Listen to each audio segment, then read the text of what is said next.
Hello.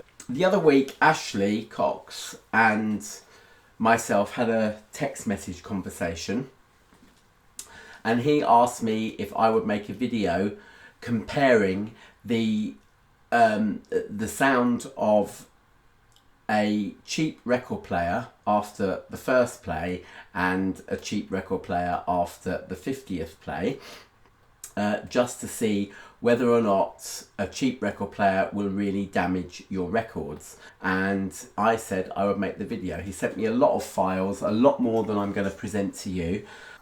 The expensive gear that he was comparing it to was Technics SL1210 Mark II. Well, it's not that expensive really. The Technics is not on the market anymore, sadly. It's past its sell by date. It was originally released in 1978 and it was in production for many years, but it isn't now. And you can find used examples on eBay for about 250 to 30 to 300 pound. You can find new examples that haven't been used for somewhere between 400 and 600 pound.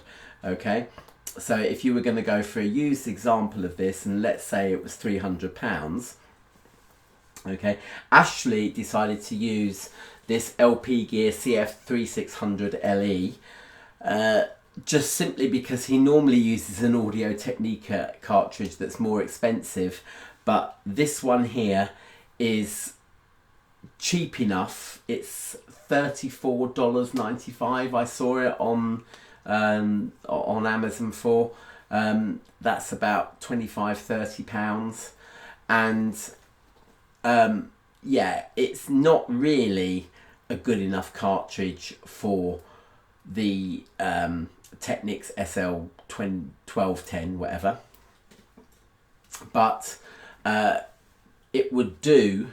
He reviewed it on his site, which is audioappraisal.com, but it's okay to, I suppose, play a record on that's been played numerous times on a cheap turntable. It's a moving magnet cartridge. It has an elliptical stylus and it tracks at 2.5 grams, okay, which is not as heavy as it may seem. It's a trifle heavy for a moving magnet cartridge. Normally, more expensive moving magnet cartridges track at around about sort of 1.5 to 1.8 grams. Okay, so yeah, this is slightly heavy for a moving magnet cartridge, but as you'll see, it's nowhere near in the same ballpark as our cheap record player. Okay, this is the cheap record player. It's the GPO Stylo. It has a cheap no-name brand ceramic cartridge with a conical stylus. I'll explain the differences between a conical stylus and an elliptical stylus a bit later on, but as you can see, it tracks at over 7 grams. There's no anti-skating on here to speak of, and neither is there any way to alter the tracking force so that you can put a less damaging cartridge on it.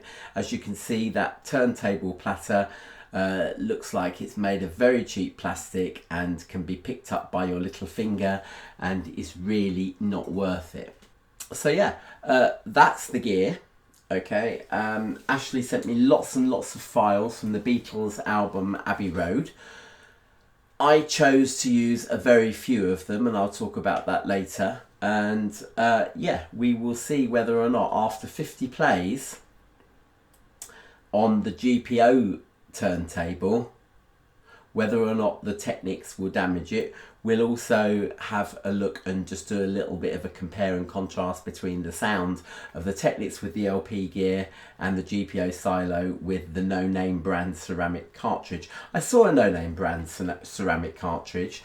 on eBay very recently, and it was about $1.75, which is about £1.20. So, so comparing it to a cartridge that costs £25 to £30 and one that costs £1.20, it's not entirely unfeasible, shall we say. And yeah, you can get moving magnet cartridges that cost a lot more. Okay, mine is the Riga Exact. It has a Vital stylus tip and it cost around about £250. Okay, so there's the difference. Okay, so we are looking at cheaper cartridges but with a more expensive record player. So if you were to say that your record player was maybe 10 times more expensive than this GPO stylo, that's about £39.99, £40. Okay, that's as opposed to maybe 400. Then there's the difference. Okay, but £400 is not an exorbitant sum to pay on a record player and cartridge. Okay, from like the brand new market. Okay, and the SL1210 Mark II is probably at least in the ballpark of a Riga RP6, maybe even RP8. Okay, so it's a really good turntable and it's on eBay for some very bargain prices. Okay, so I will leave it there and I will pass you over to my audio video. Okay, so I've got a few snippets of audio open from both record players here. I just want to make clear before I start that the copyright issues with Beatles records on YouTube is not in good standing at the moment. YouTube seem to be muting the sound and asking people to delete videos that contain Beatles music. So those die-hard fans of mine will know that I've had to actually delete quite a few of my Beatles videos. I don't want that to happen here. So what you're going to hear is just a very few short seconds of music, and just hope that they don't delete it, because I do want this to stay up. Okay, so first of all, what we've got are a couple of snippets from the end. The first one that we've got here is the Technics with the LP gear cartridge on it. Okay, and it's playing a snippet from the end. It's playing a snippet from the end.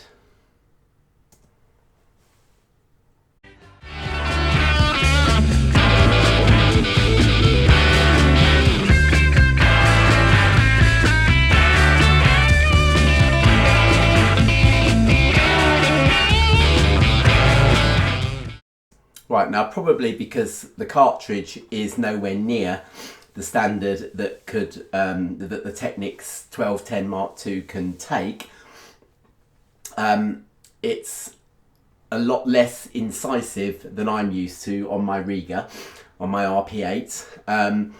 But having said that, it's still a good sound. It's still acceptable. It's got plenty of bass drive. It's not overly bright. It's very civilized. It's doing its job. Okay, if we look at the next wave file, this is the GPO playing the same extract of the end, and you'll see that already, even just by looking at the wave file, that the pops that are on this record are being played. I hope this is an old copy, Ashley. I hope you haven't sacrificed a brand new copy of Abbey Road for this. Let's just see what it sounds like.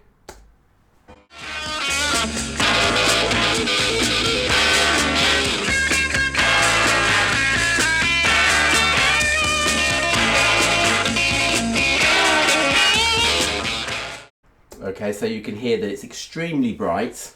There's no bass to speak of, really. Yes, you can just about hear it, and I suppose that is probably as much to do with the mastering of the album in the first place, years and years ago. They were always worried about what these things would sound like on cheap record players. You know, it plays.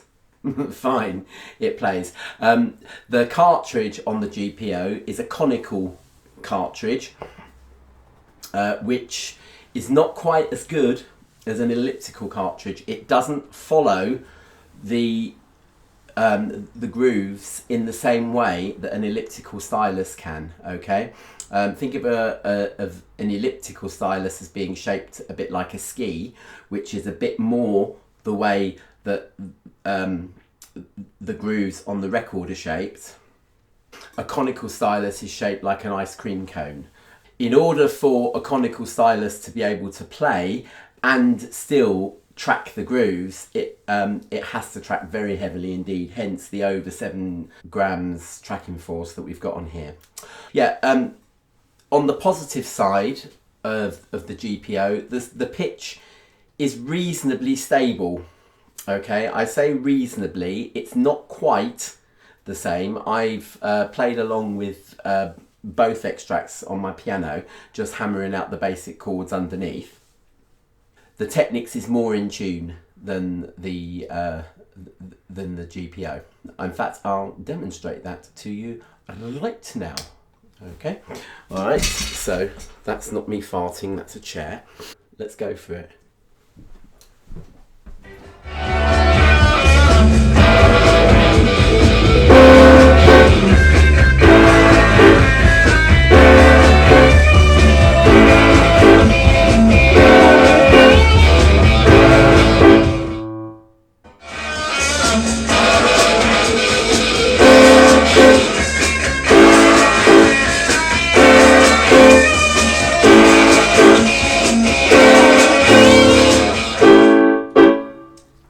But in terms of actually anyone noticing the difference in the tempo between the other ones, I don't think you would. Okay, so they can have a few points for that. Now, if you were one of those people that thought, oh, I know, I want to start collecting vinyl, but I can't afford a good record player at the moment, so I'm just going to get the most basic, cheap deck that I possibly can, and then upgrade my record player afterwards, okay? Now, it's not inconceivable that someone would play an album that they loved more than 50 times, okay? It's not inconceivable at all. Someone did a similar demonstration of this and said, you're no way going to play your records 50 times. Well, of course you are. Do you know what I mean? It's just, you know, it's ridiculous. There have been some records that have just never been off my turntable. So yeah, that's not a really particularly good argument, okay? Right, so this is the Technics after it's been played on the GPO record player after 40 to 50 plays, okay? To see if going from a cheap record player, playing your records to death, and then putting them on a more expensive record player really makes any difference, okay? So here we go.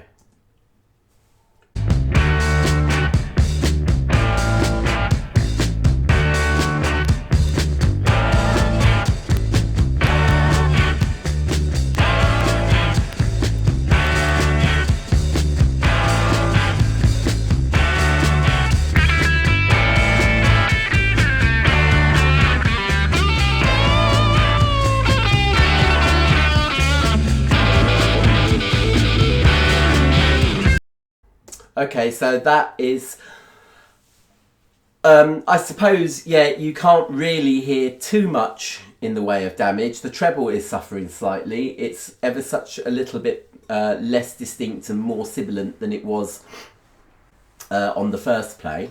Okay, but to really illustrate the damage, I found a quieter passage in Abbey Road.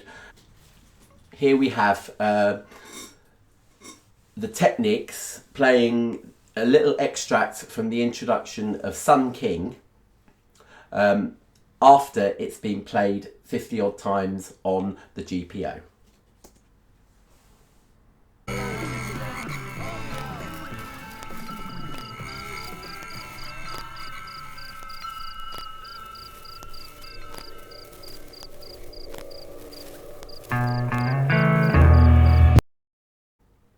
And now we have that same Technics extract.